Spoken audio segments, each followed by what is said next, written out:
Jalan bukan pusat kebisingan. Jalan bukan pusat kesemrawutan.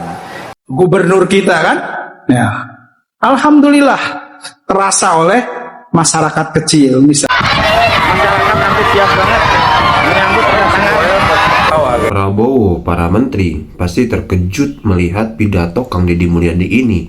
Kang Deddy bicara soal keamanan untuk warganya, yang mana pidato ini di depan ribuan petinggi, ya, di depan ribuan polisi, TNI, ya, luar biasa. Sampai sedetail itu ya Kang Deddy untuk masyarakatnya. Ini jadi contoh untuk pemimpin yang lain. Dan bukan itu aja teman-teman, warga bicara tentang Kang Deddy. Gubernur kita kan, ya, alhamdulillah terasa oleh masyarakat kecil, misalnya, karena kepemimpinannya itu menyentuh kepada masyarakat, terutama menengah ke bawah, yang membutuhkan uluran tangan daripada orang-orang kaya. Itu adalah kepanjangan daripada rahmannya Allah. Kalau kita meniru, mengikuti apa yang dilakukan oleh pemimpin kita, contoh Bapak Deddy Mulyadi, maka kita juga akan termasuk mentransformasi rahman dan rahimnya Allah subhanahu wa ta'ala kepada makhluknya. Kita sudah berbuat seperti itu belum? Itu yang disebut dengan zuhud. Boleh kita punya dunia banyak, tapi jangan sampai melupakan saudara, melupakan orang-orang miskin, terutama adalah yang membutuhkan kita, yang sudah dikaruniai oleh Allah Subhanahu wa taala rizki.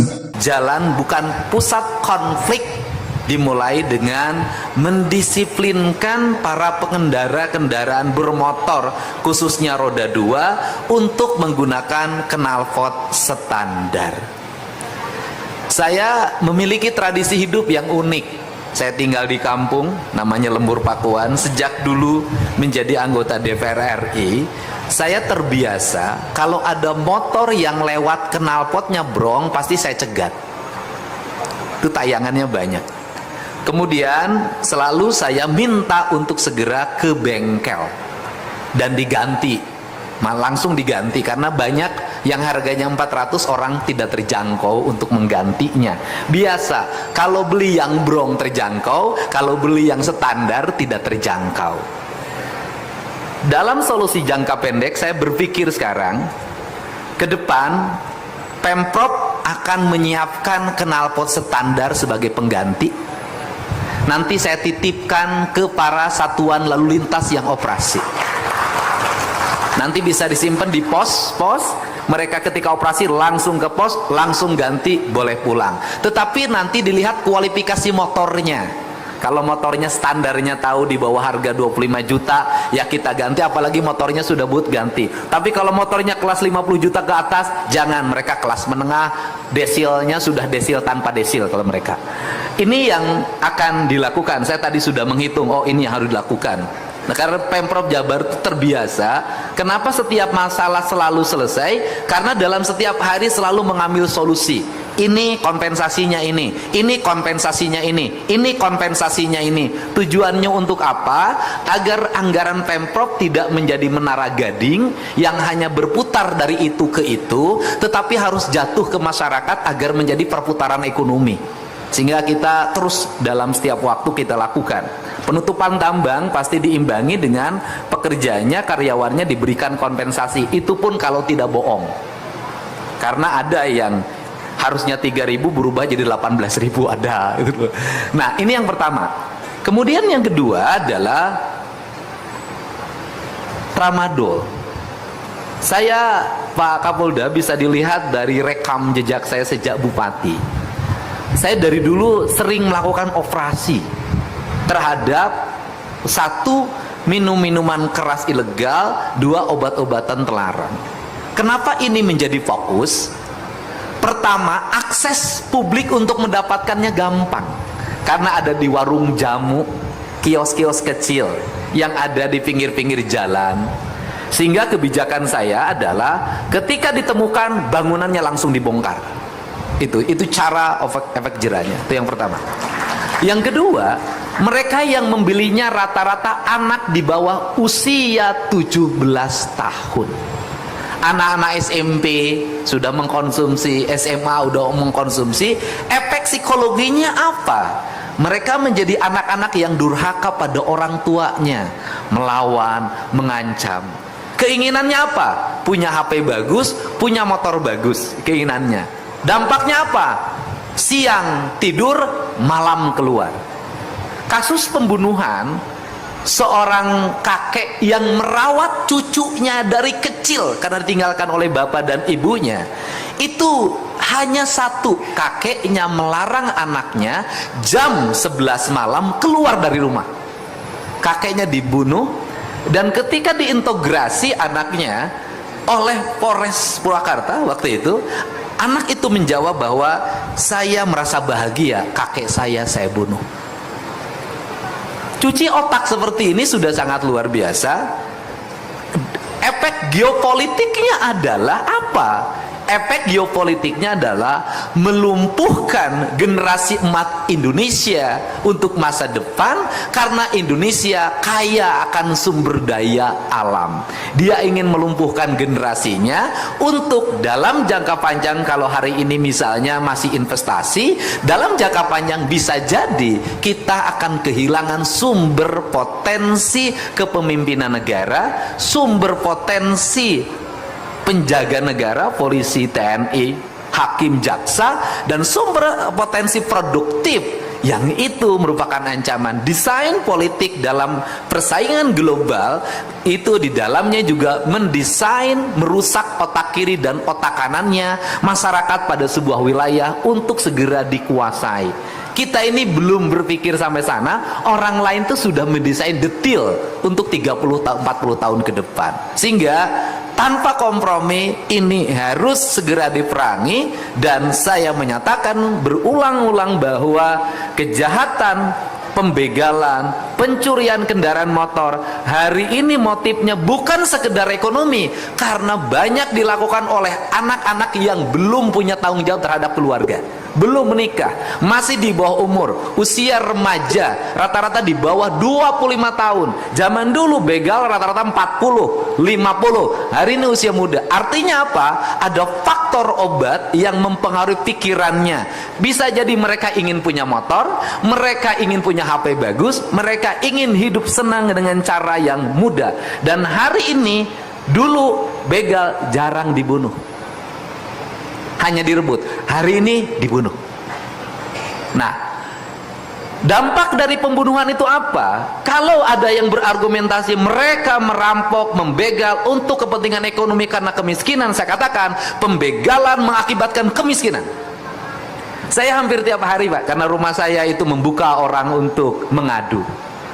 Kemarin salah satu korban pembegalan di Kabupaten Subang, di kebun tebu, adalah orang yang baru selesai menunaikan sholat tahajud. Disamper oleh temannya untuk mengambil kambing dari desa tetangga, membeli bukan mencuri. Dia bagian bawa motornya, di perjalanan dihantam ke, ini yang dimaksud. Warga juga harus mentaati, kata orang Sunda, nitih kudu wanci, ngala kudu bebeja, tunduk karena waktu anu tangtu, ninggang karena mangsa utama. Ada hitungannya. Misalnya tidak boleh beli kambing jam 3 malam, tidak boleh keluar ngambil kambing jam 3 malam. Sudah dilarang oleh istrinya, Pak, peting keneh tong keluar. Dia maksa. Kemudian yang kedua, kelengkapan kendaraan bermotor, pakai helm itu penting. Kita pakai helm karena takut ada polisi, bukan untuk keamanan. Helm yang berstandar, bukan hanya sekedar. Salah satu faktor penyebab kematian orang yang dibegal itu adalah tidak pakai helm. Ketika dihantam pakai balok kepalanya, langsung ke kepalanya dan pecah. Kalau pakai helm mungkin masih bisa terselamatkan.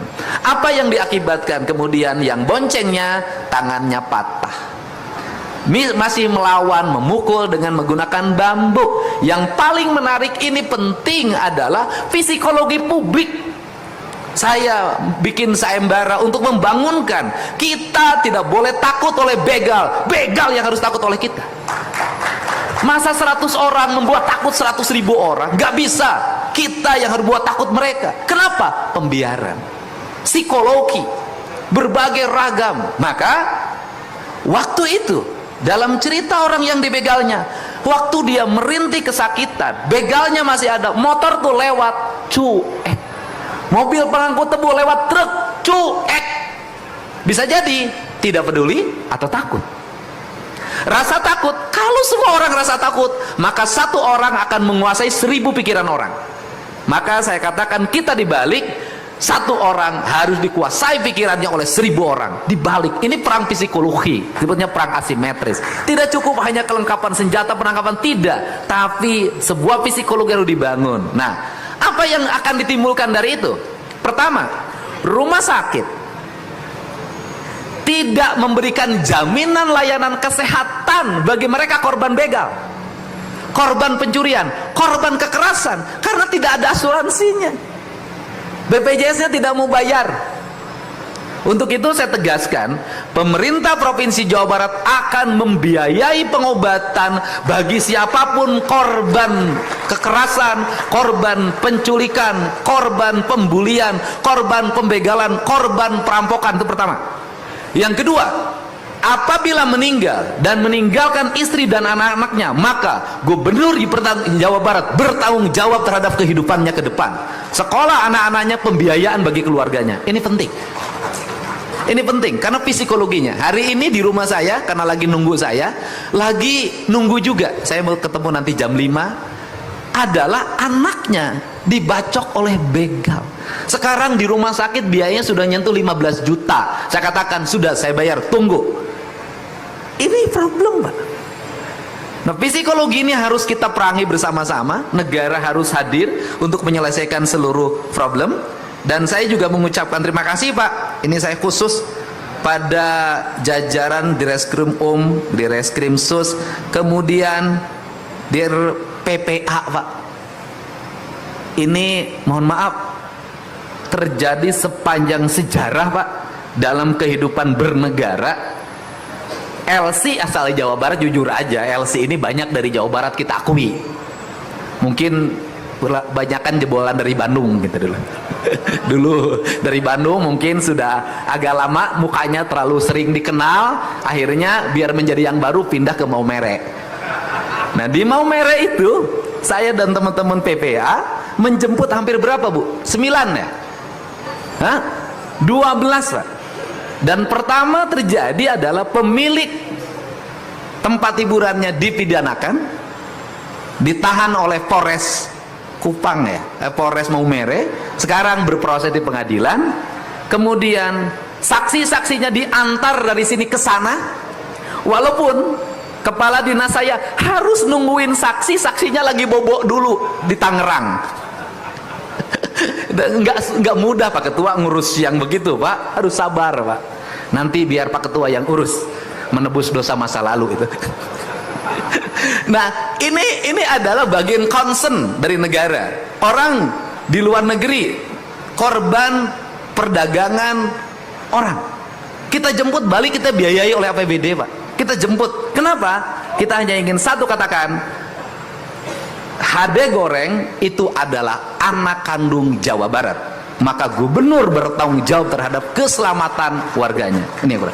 Jadi ini concern kita, sehingga mulai saat sekarang dan ke depan kita akan terus memberikan stimulus, dukungan moral dan material kalau memang sangat diperlukan terhadap operasi ini, Pak Kapolda. Dan operasi ini harus terus dilakukan, eksposnya dalam setiap bulan, dan saya harapkan berputar, tidak di Polda saja, nanti geser ke Garut, kemudian geser ke wilayah Bogor, geser ke wilayah Cirebon, sehingga efek kejutnya memiliki efek yang cukup kuat bagi masyarakat. Dan untuk teman-teman ojol, saya nanti akan bikin nomor khusus yang langsung bisa WA dan operasi. Teman ojol ini memiliki fungsi siskamling. Kenapa? Hanya ojollah yang melotot 24 jam. Kemarin saya sudah kasih hadiah tuh 25 juta sama yang Shopee Food yang menggagalkan anak yang bawa senjata tajam untuk tawuran. Jadi nanti ojol tetap, jadi kalau ojol bisa nangkap maling, nangkap begal, dan tidak mengalami penyiksaan, dikirim dalam keadaan utuh ke Polda, langsung Pak. Besoknya ketemu saya kasih hadiah Pak. Gitu. Tapi jangan salah terka, orang mau nganjang dianggapnya begal, jangan. Kan gitu loh. Termasuk juga khusus untuk tramadol, Pak Kapolda, rakyat yang melaporkan rata-rata diam-diam dan dalam keadaan gemetar. Saya sudah 2 bertemu dengan saya, badannya begini. Kemarin yang di Cimahi sudah speak up nih, sore ini saya panggil. Begini Pak, kenapa? Rata-rata yang menemukan tramadol dan berani melaporkan mengalami ketakutan dan teror mental. Dan saya katakan, yang nerornya mari kita hadapi bersama-sama.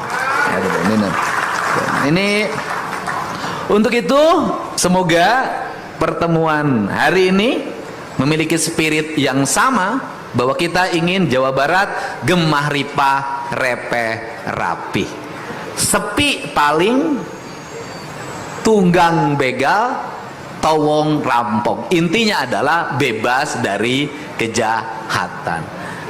Bismillahirrahmanirrahim. Assalamualaikum warahmatullahi wabarakatuh. Alhamdulillahirrahmanirrahim. Teman-teman, kita sudah menyimak ya pidato dari Gubernur Jawa Barat Kang Deddy Mulyadi. Kang Deddy sampaikan di depan para petinggi negara, para pejabat, para polisi, TNI, dan masyarakat ya. Luar biasa Kang Deddy sampaikan tentang bagaimana keamanan kita ya, bagaimana keamanan di negara ini ya harus benar-benar dilaksanakan ya, terutama ya para polisi ya, para TNI harus benar-benar ada patroli malam ya teman-teman, harus benar-benar mengayomi rakyat ya. Contoh banyak sekali kejahatan yang ya di malam hari, begal di tempat sepi ya, pencurian dan yang lainnya teman-teman. Kan ini tugas kan itu ya, jadi enggak main-main Kang Deddy tentang keamanan ini, yang enggak main-main Kang Deddy tentang bagaimana rakyatnya, warganya terjaga ya, warganya ya nyaman, aman gitu ya, seperti itu. Saya rasa ya Prabowo, para menteri ya ikut terkejut melihat kebijakan Kang Deddy Mulyadi ini sampai sedetail itu ya teman-teman. Kang Deddy mengurus warganya, mengurus rakyatnya ya. Ini nih ya, pemimpin seperti ini harus kita dukung teman-teman ya, harus kita terus ya dorong ya. Oke, itu di video kali ini. Terima kasih, semoga ada manfaatnya. Terima kasih. Assalamualaikum warahmatullahi wabarakatuh.